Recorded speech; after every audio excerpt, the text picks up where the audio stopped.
Obyn Greenfoot got a massive buff recently, and the most surprising thing is that nobody is talking about it. In fact, the last 3 updates have basically been nothing but buffs, and the most recent one is the best yet. And in today's video, I'm going to showcase just how powerful these new buffs are by doing a black border chimps run on Cracked with just Obyn and Druids, no other towers at all. And when I say no other towers, that's exactly what I mean. No plutonium reactor, no submergence support, no village, nothing. Just Obyn and Druids. Now I know what you're thinking, Shadow, isn't that impossible? And before this update it was, but the latest update is so good that it might actually propel Obyn to a meta hero in Chimps, but we'll have to see. So I decided to showcase this strat on Cracked because I wanted to do a slightly harder map than the ones I usually do, but that was kind of a mistake because it took me 10 minutes to get to the point where I could afford Obyn in the first place because Druid RNG was not with me today.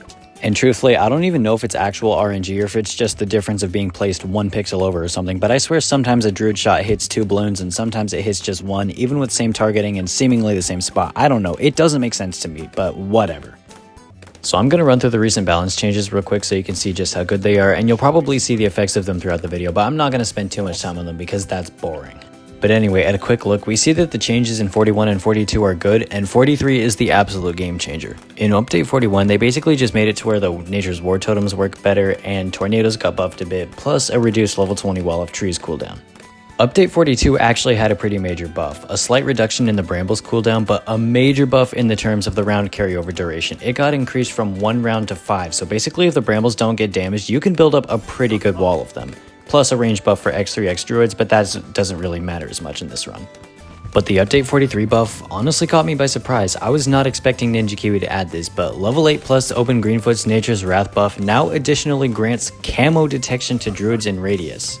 Obyn doesn't even have camo detection, this buff doesn't make sense. Now Obyn's Brambles and Wall of Trees can pop camo, but his main attack still can't. I guess he's just guiding the Druids to a treasure he can't possess. Now, even though this buff doesn't make sense to me, I have to point out that it is extremely overpowered because the Druid in general is just a very good tower. With Hard Thorns, it can pop every bloon type. With the Avatar of Wrath, it can do insane damage. And of course, massive support from Superstorm and good money from Spirit of the Forest if you're not playing Chimps. One thing I would like to point out is that level 8 doesn't happen until near round 40 in most cases, so you still have to deal with early game camos manually. Thankfully, Brambles are there for that, and especially with the new duration buff, it's going to be a lot more effective in dealing with camo bloons. And honestly, I don't know why this buff isn't being talked about more because in my opinion, Druids only had 2 weaknesses and this just solved one of them. The first weakness is camo, obviously, and that just got solved here. But the second one is early game starts and Druid RNG. Now, if you don't know what Druid RNG is, I can't really explain it, but it's the bane of black border runs. Basically, if you're starting with a Druid, it doesn't matter what position you put it in, there's like a 50% chance it will pop all the bloons and a 50% chance it won't. I really can't explain it better than that, but anyone who's played knows what it's like. But in all honesty, Druids are just really well equipped to deal with a lot of threats. Round 98, Avatar of Wrath, and a few pop lusts. Lead bloons, top path, cross path. Everything else smaller than a Moab, Spirit of the Forest. Anything that isn't a bad, Superstorm just keeps pushing it back until it's dead. Now to be clear, I'm not saying this makes Obyn the best hero or anything, and to be fair, Etienne has the same ability Obyn does, except on a global scale and not just Druids. But the truth is, this really makes Obyn quite the solid pick. And let's be real, Obyn would never be the best hero unless Geraldo got seriously nerfed.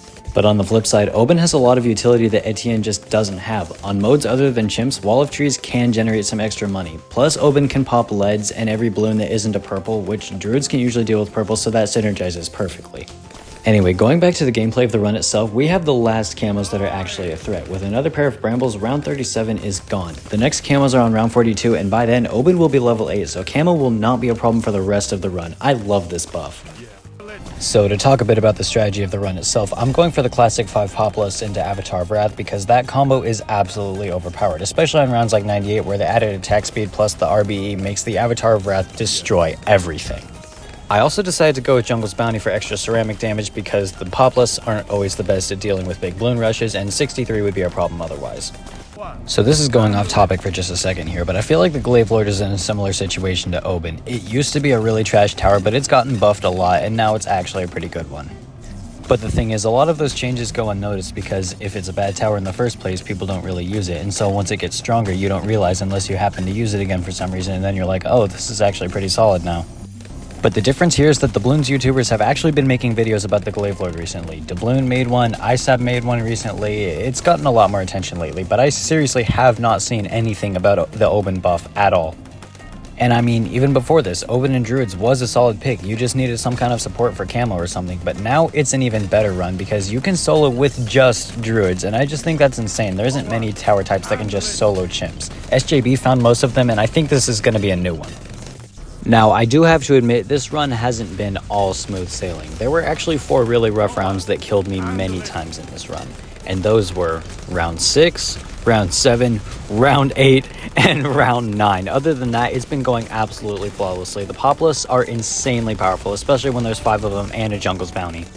This is just my hot take, but I feel like Jungle's Bounty is really overpowered as a tower. I mean, if you look, it basically just solos round 63 with only a little help, just like a more Glaives. Plus, on modes that aren't Chimps, it can generate money for you.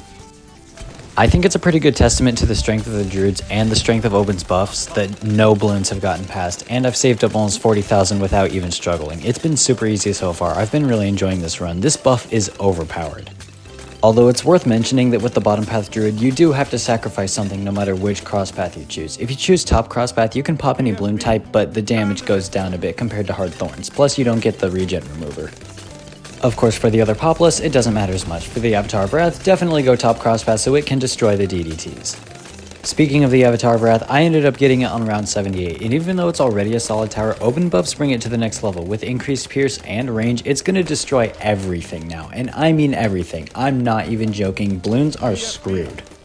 Honestly, I feel like a Druid Paragon would be really overpowered because if it had the Avatar of Wrath buff, it would be more powerful the more bloons were on screen. So, for example, in boss events, it would be way stronger than it would be normally, and I just think that would be a major win for a Paragon. Though, considering middle path gets stronger with more lives gained, and bottom path gets stronger with more lives lost, I have no idea how a Druid Paragon would synergize with lives. Maybe they just don't include that because otherwise that would be weird to balance. Round 80 ZOMG, first real test for Obyn's army, and okay, it got annihilated. I shouldn't have expected anything different. If it struggled to around 80 ZOMG, we would be screwed, though to be fair, it would be more powerful with more bloons on screen.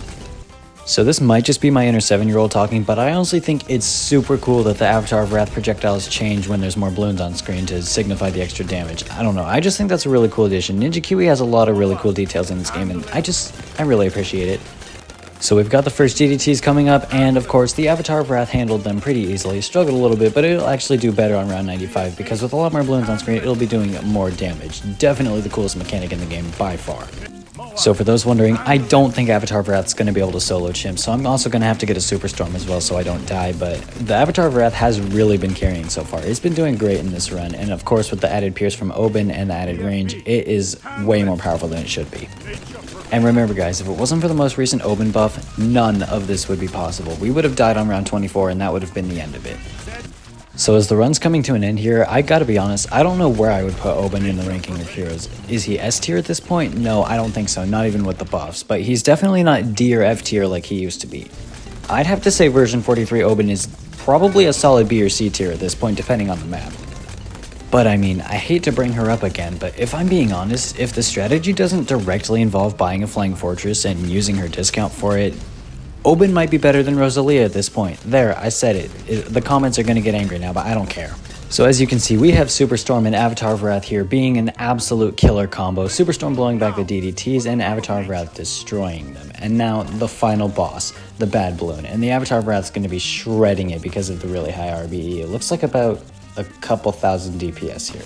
It's going to pop it kind of late, but the blowback will definitely be a game saver, and just like that, Black Border Medal on Cracked. And Druid Insta-Monkey, very appropriate for this run. GG's. Anyway guys, if you enjoyed this video, make sure to leave a like, and don't forget to subscribe to my channel for more strategy videos like this. Also, don't forget to use my creator code in the BTD shop to help support my channel. Anyway, thank you so much for watching, you're a true legend, and I'll see you in the next video.